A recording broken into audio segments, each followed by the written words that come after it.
Hey friends, it's Michelle, Autism Whisperer. First of all, take a deep breath.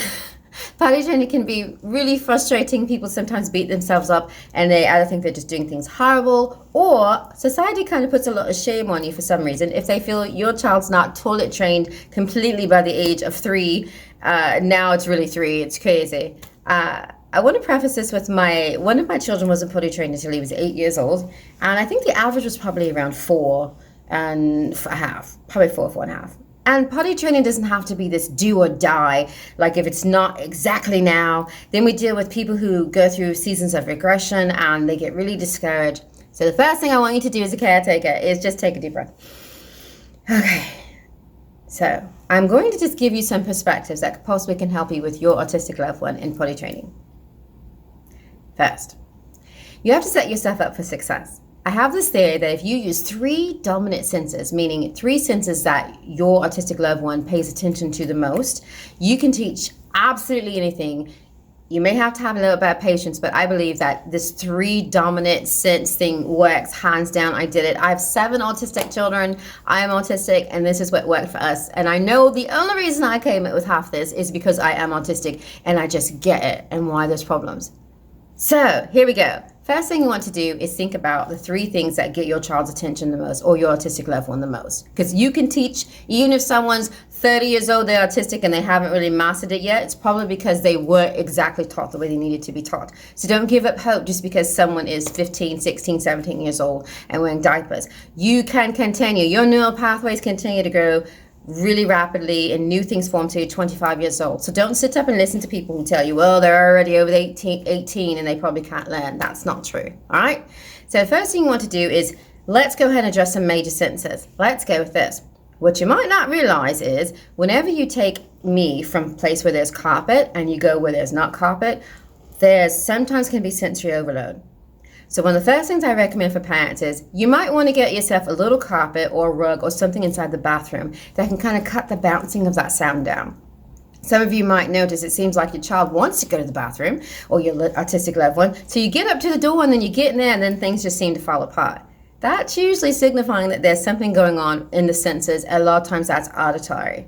So carpet on the floor, but also next we have what I'm seeing. A lot of bathrooms lights are completely different than the rest of the house. So you can do one or 2 things. You can create the same lighting kind of that you have in the other areas of the house by changing the bulbs out. Or you can go totally wild and have just a totally different color in the bathroom. Or you can have like a strobe light machine in the bathroom. And you can, for sensory seekers, this type of stuff really works. And you can just have a whole different sort of experience that's fun and jovial going on in your bathroom. I've had clients do both. I've had some where like, you know what, we dim the bathroom lights. We have actually a night light that goes on now so they're not overwhelmed in the bathroom. And then there's some who are like, you know what, blasting music, putting music on and dancing it before we get on the potty really worked for us. You're the only person who can probably know. Autistic people are the sensory avoiding or sensory seeking. It's always one or the other. Usually there's no one right down the middle. We kind of gravitate one way or the other. Like in our personality, I don't know. Okay, so you go into the bathroom, so the echo, we've taken care of that, put a carpet on your floor, it will make a big difference. Then you have what I'm hearing. Sometimes people are hearing the pipes, the water that's in the walls, and it drives us mad. Like when I go in kitchens, it's a lot harder. And a lot of bathrooms, if you've already got an echo, then I'm hearing the water running in the toilet. And some of us actually even still hear the water in the walls.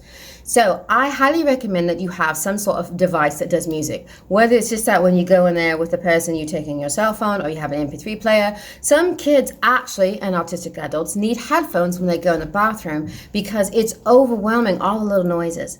I actually hear the lights, the buzzing sound of lights, which can be cool. Being a musician, the way that I hear is amazing and it allows me to do those things. But then the bad side of that is I hear everything. And it can be maddening. So some of your children need you to actually put some music on or some white noise on, like the fan. But then other children can't stand that. So only you can decide, is your child sensory seeking in that moment, or are they kind of seeking, avoiding?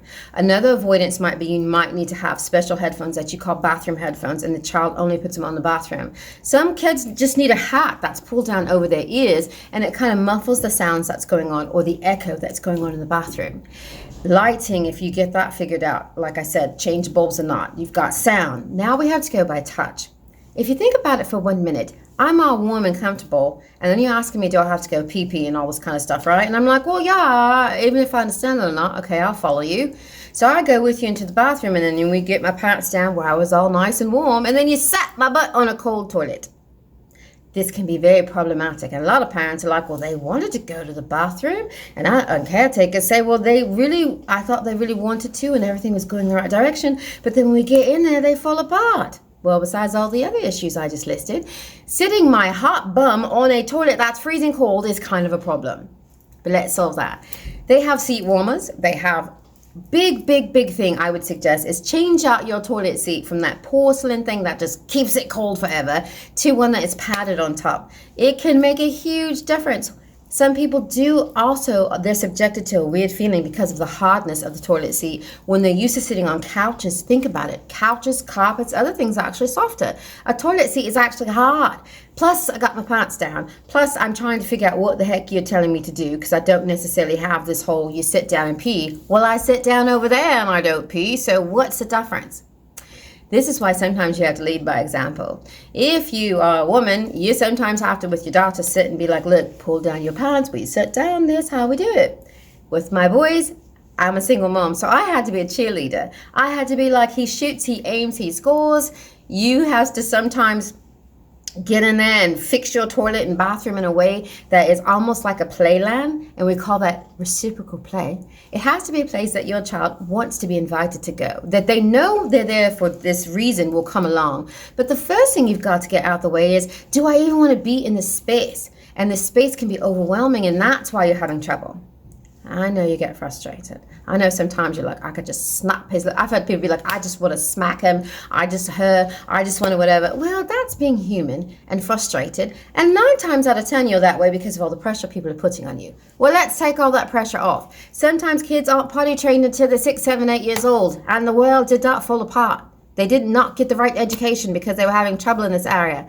We already have a lot of stuff that we have to deal with. Potty training is big. It's big, but not for the reasons that you might think. It's big because all these sensory things that are going on. So take another deep breath. You're not a horrible caretaker or parent because your child's not potty trained yet. I'll keep saying that. All right. So next thing is, after you have, listen, I've got some carpet on the floor so it's not echoing. Think about it. My feet are so used to being on carpet, then you want to put me on a cold floor. So let my feet touch something that's also fuzzy and warm. Whether you have a potty that you have, or whether you first train your child using a regular toilet. There are also the seats that you can put on top of the toilet. So out of those 3 things, you also got to choose what exactly you're going to address. Are you going to go straight to toilet? I kind of recommend straight to toilet or the seats that sit on a toilet because of the perspective. Think about a potty when it's on the floor. Well, you're a good 2 feet lower, or sometimes 3 in some instances, than the toilet and everything else that it was in the bathroom where you actually were. 1 to 3 feet, depending on your bathroom, depending on how you do this. So one thing I recommend is some kids don't do well because you have them sitting on a potty that's lower and more cramped. And also it's just sometimes those potties just don't fit your butt right? Then usually it's next to a toilet. Well, there's water running over here. There's water running in the toilet. Then there's a sink area. There's just all sorts of stuff back down there. There's a little closer to noise. So sometimes I think it's a better idea especially if it's a boy, teach them standing up to just go to the bathroom. Switching from sitting down trying to go to the bathroom to then standing up can sometimes mess with some of our little male children. So I would actually recommend what I did with mine was I became the cheerleader for target practice, like I said. Sometimes I feel it's better to use the thing that you set on top of the potty, always with supervision. Don't ever leave your kid in there by themselves. No child should ever be left alone potty training, especially if they're autistic and they're just kind of sensory seeking and figuring things out. Bad things can happen. So I definitely would do the one on top, and you might find that be a lot more successful for you. And then you can go through issues. It matters if you're flushing the toilet with your child still sitting on the toilet. Listen, because it's a big deal. Some of you are like, oh, you went to the bathroom, yay, and you flush the toilet with your child sitting on the toilet. That can be extremely problematic. You got a whole bunch of different senses going on. Then some of you are like, yay, look, and you want to look at it, and you went to the bathroom, and then the kid's like, oh, I can play in the water. So then you might have a kid that's like, woohoo, and then you have to kind of redirect that. So only you know your child and what's going to work. What I recommend highly is get them off of the toilet before you flush in the toilet.